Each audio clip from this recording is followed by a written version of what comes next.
अदानी जी हिंदुस्तान के एयरपोर्ट ले गए, पोर्ट्स ले गए, हर बिजनेस में उनका हाथ है, हर व्यापार में आपको अदानी जी दिखेंगे। मगर अगर यहां एक युवा है जो कोई सपना देख रहा है, आदिवासी के बेटियों की में क्या कमी है? कोई कमी नहीं है। तो ये हमें बदलाव लाना है। ये 2-3 लोगों का हिंदुस्तान नहीं है, ये करोड़ों लोगों का हिंदुस्तान है और इसमें सबको भागीदारी मिलनी चाहिए। तो ये मैं आपसे कहने आया था। एक चीज की गारंटी मैं आपको दे रहा हूं, बीजेपी के लोग इसको सह नहीं पाए। बीजेपी के लोग और उनके बड़े जो उद्योगपति मित्र थे, उन्होंने आपकी सरकार, कांग्रेस की सरकार आपसे चोरी करके छीन ली। सही ना? आपकी सरकार नहीं चलने दी। आपने जो कांग्रेस पार्टी के विधायक जो चुने थे, उनको चोरी करके बीजेपी की सरकार उठा के ले गई और उन्हें यहां बीजेपी की सरकार बनाई। ये चोरी की सरकार है ना? ये आपने जो कहा था, आपने कहा था कांग्रेस पार्टी की सरकार होनी चाहिए और आपने कांग्रेस पार्टी को चुनाव जिताया और बीजेपी और उनके जो उद्योगपति बड़े बड़े दोस्त हैं, उन्होंने आपकी सरकार आपसे चोरी की, विधायकों को पैसा देकर उन्होंने सरकार तोड़ी। बस अब देखिए, एक और, मैं थोड़ा पानी देना।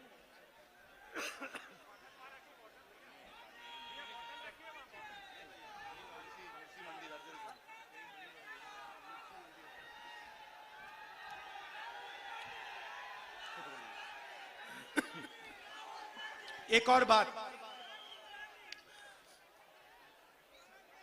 आदिवासियों को, यहां आदिवासी भाई बहन हैं, देखो कितने हैं। अब आदिवासी को हम आदिवासी कहते हैं, कांग्रेस पार्टी के लोग हम आदिवासी कहते हैं, बीजेपी के लोग वनवासी कहते हैं। सुना आपने? या मुझे बताओ, ये वनवासी और आदिवासी के बीच में फर्क क्या है? आप आदिवासी हो, आप कहते हो हम आदिवासी हैं, बीजेपी के लोग आपको वनवासी क्यों कहते हैं? ये भाइयों और बहनों, इन शब्दों में बहुत बड़ा फर्क है। आदिवासी शब्द का मतलब वो लोग जो हिंदुस्तान की जमीन के पहले और असली मालिक हैं।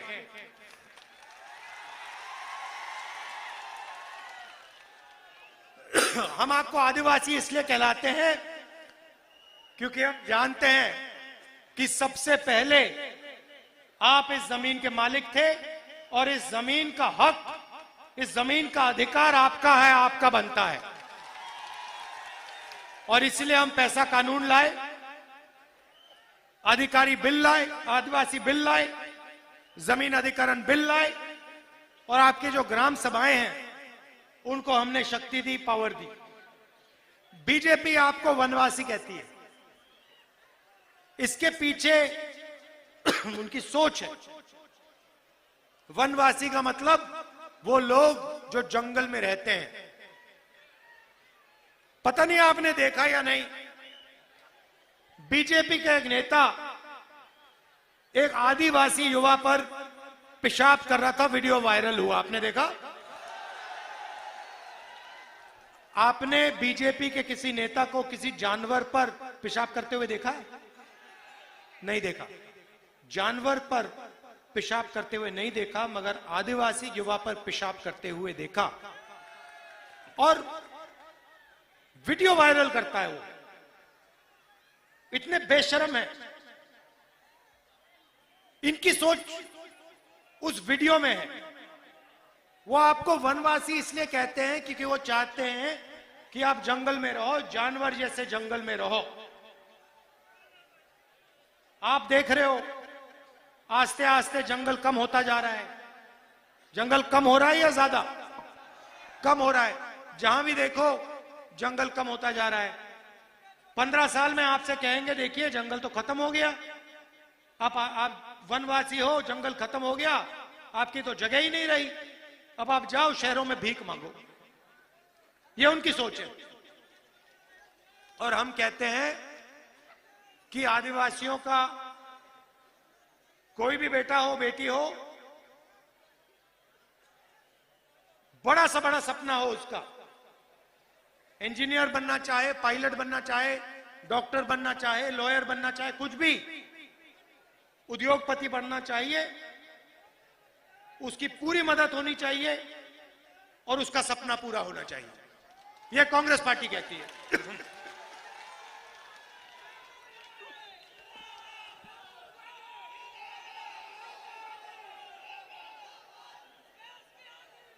आपने सुना होगा, खासतौर से आदिवासियों से बीजेपी के नेता कहते हैं देखो हिंदी पढ़ो, अंग्रेजी मत पढ़ना, अंग्रेजी नहीं पढ़नी चाहिए, हिंदुस्तान में अंग्रेजी नहीं फैलनी चाहिए। इसके पीछे इनकी सोच है, ये चाहते हैं कि इनके बेटे, इनकी बेटियां अंग्रेजी पढ़ें और आदिवासी जो हैं उनके बच्चे अंग्रेजी ना पढ़ें। अब मैं ये नहीं कह रहा हूं कि हिंदी मत पढ़ो, हिंदी पढ़नी है, मगर हिंदी के साथ अंग्रेजी भी जरूरी है। क्यों? क्योंकि अगर आपको मध्य प्रदेश में काम करना है, मध्य प्रदेश में बात करनी है किसी से, उत्तर प्रदेश में आप जाना चाहते हो, उत्तर प्रदेश में बात करनी है किसी से, तो हिंदी चलेगी। मगर अगर आप देश के बाहर जाना चाहते हो, अगर आप कॉल सेंटर में काम करना चाहते हो, अगर आप इंजीनियर बनना चाहते हो, अगर आप डॉक्टर बनना चाहते हो, अगर आप विदेश जाना चाहते हो, अंग्रेजी चलेगी। तो हम चाहते हैं आदिवासी बच्चे हिंदी पढ़े मगर अंग्रेजी भी पढ़े, कि जो सपना दूसरे लोग देखते हैं वो सपना आदिवासी भी देख पाए। अब देखिए छत्तीसगढ़ में चुनाव हो रहा है,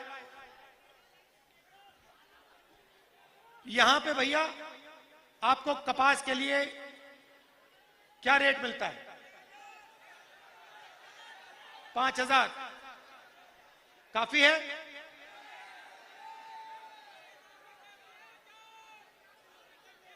ये अब देखिए उदाहरण देता हूं आपको।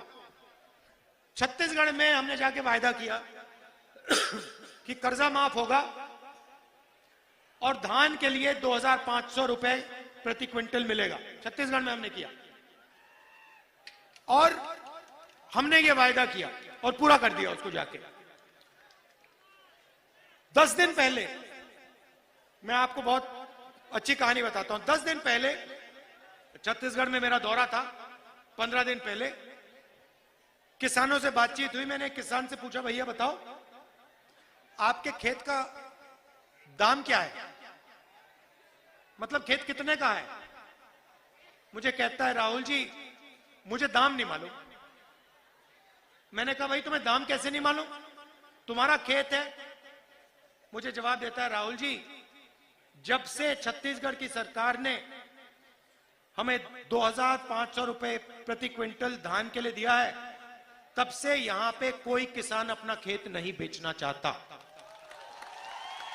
मैं नहीं जानना चाहता कितने का है, क्योंकि मैं इसको कभी बेचूंगा ही नहीं, मेरा तो पैसा बन रहा है।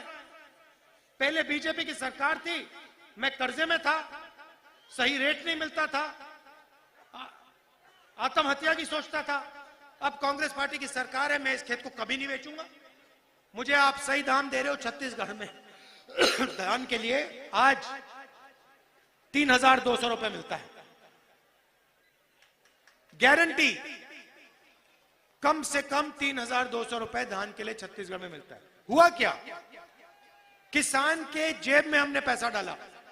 अच्छा, वहां पे जो मजदूर हैं उनको 10,000 रुपए मिलता है, वहां पे जो आदिवासी है तेंदू पत्ता के लिए उनको 6,000 रुपए मिलता है। एक बोरी के लिए, और 4,000 रुपए बोनस मिलता है हर साल। तो जो हमने किसानों के लिए छत्तीसगढ़ में किया, वो ही हम मध्य प्रदेश में करना चाहते हैं। क्यों? अगर किसान और मजदूर के जेब में पैसा है तो वो गांव में, कस्बों में उस पैसे को खर्च करेगा और छोटे दुकानदारों के पास जाकर छोटे दुकानदारों से चीज खरीदेगा। तो क्या होगा? अगर किसान के जेब में पैसा जाएगा, मजदूर के जेब में पैसा जाएगा, तो छोटे दुकानदार के पास भी पैसा जाएगा और पूरी की पूरी अर्थव्यवस्था चालू हो जाएगी। यह छत्तीसगढ़ में हुआ और प्रदेश बदल गया। भाई और बहनों, छत्तीसगढ़ में जो किसान हैं आत्महत्या नहीं करते हैं। मध्य प्रदेश में 18,000 किसानों ने आत्महत्या की है। 18,000। जब से कांग्रेस पार्टी की सरकार आई है, किसान आत्महत्या नहीं कर रहे हैं। यह जरूर है कि बड़े बड़े उद्योगपति इतने खुश नहीं है, वो थोड़े टेंशन लिए हैं, मगर किसान, मजदूर, छोटे दुकानदार, युवा, वो सब खुश हैं। छत्तीसगढ़ में, मध्य प्रदेश में जैसे अभी मैंने हाथ उठवाया, आधी भीड़ ने हाथ उठा दिया, कह दिया हम बेरोजगार हैं। छत्तीसगढ़ में हम ऐसा सवाल पूछते हैं, बहुत कम हाथ उठते हैं। तो ये हम मध्य प्रदेश के किसानों के लिए, मजदूरों के लिए, आदिवासियों के लिए करना चाहते हैं। अच्छा भैया, एक बात बताइए, ये मध्य प्रदेश में भ्रष्टाचार के बारे में थोड़ा बताइए मुझे। ये शिवराज सरकार कितना कमीशन लेती है?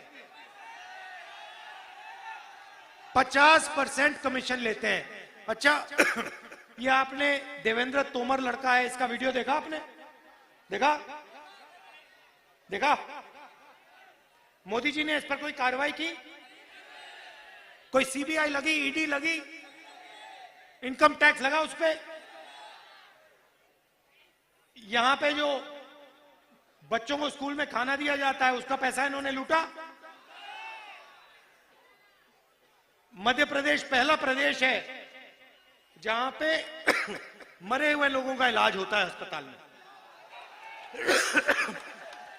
और सबसे बड़ा स्कैम, व्यापम स्कैम, जिसमें इन्होंने आपसे 1 करोड़ युवाओं को नुकसान पहुंचाया और 40 लोगों की मृत्यु हुई। पूरा शिक्षा का सिस्टम था, उसको रद्द कर दिया, उड़ा दिया इन लोगों ने। पटवारी एग्जाम स्कैंडल और एमबीबीएस सीट को बेचा इन लोगों ने। बेचा नहीं बेचा? तो सबसे भ्रष्ट सरकार मध्य प्रदेश की सरकार है।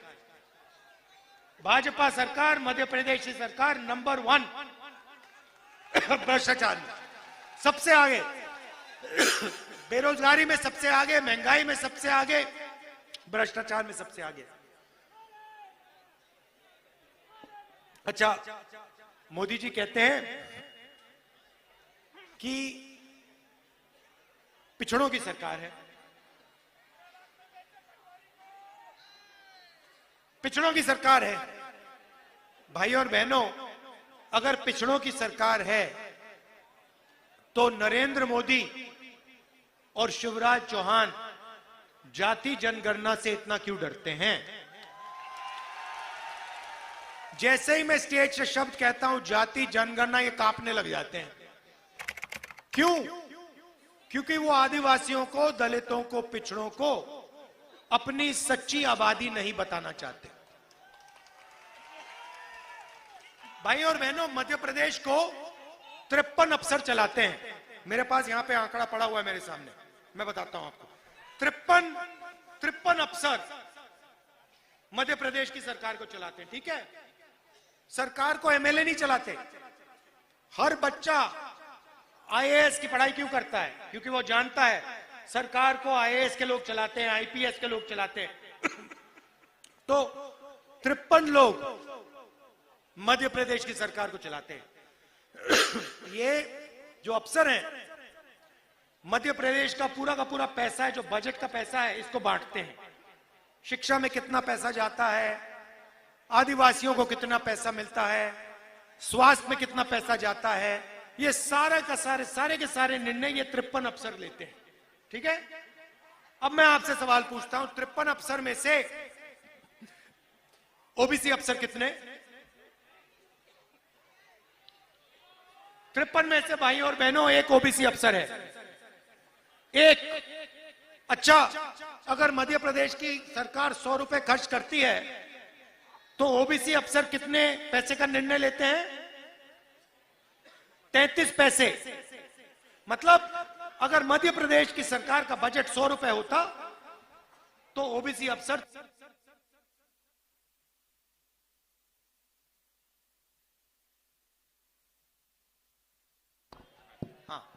तो ओबीसी के अफसर सिर्फ 33 पैसे का निर्णय लेते हैं। मतलब ओबीसी की मध्य प्रदेश की सरकार में कोई भागीदारी नहीं है, कोई भागीदारी नहीं है। चलिए आदिवासियों की बात करते हैं। 53 अफसर में से आदिवासी अफसर कितने? शाबाश, 2 अफसर आदिवासी हैं। अच्छा, आदिवासी अफसर जो हैं वो बजट का कितना निर्णय लेते हैं?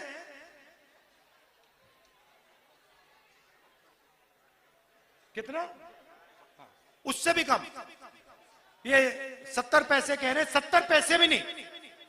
तो सच्चाई है भाई और बहनों कि मध्य प्रदेश की सरकार को ना ओबीसी चलाता है, ना दलित चलाता है, ना आदिवासी चलाता है।